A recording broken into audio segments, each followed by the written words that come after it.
Shalom para saudara, apa kabar? Semoga Anda sekeluarga baik dan sehat. Tuhan memberkati Anda. Hari ini Kamis 23 April 2020. Nah, hari ini Injil yang diambil ialah Yohanes 3 ayat 31 sampai dengan ayat 36. Nah, dikatakan di sini tentang tugas misionaris, ya. Tugas misionaris bagi para rasul.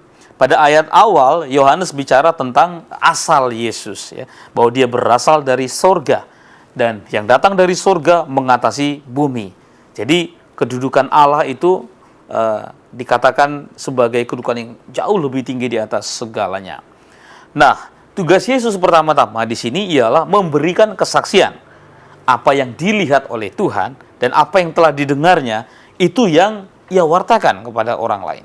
Dan seperti biasa, kesaksian itu selalu mendapatkan tanggapan.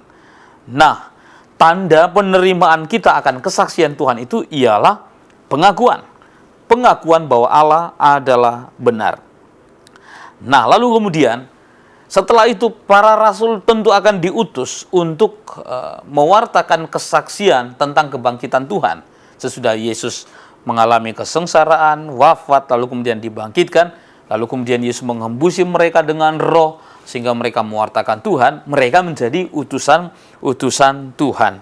Nah, tanda bahwa seseorang itu menjadi utusan firman Allah, yang akan menyampaikan firman Allah, bahwa roh Allah dikaruniakan kepada mereka.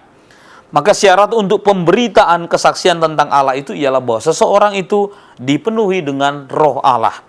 Maka seorang pemberita yang baik pertama-tama ialah harus belajar merendahkan diri, bukan mewartakan dirinya, lalu berusaha untuk meminta Roh Kudus menerangi dia.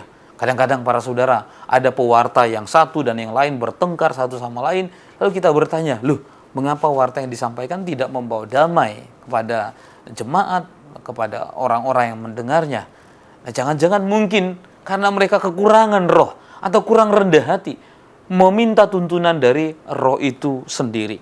Nah, para saudara-saudari yang terkasih, hari ini kita belajar tentang bagaimana kita menerima kesaksian Tuhan, mengakui Dia.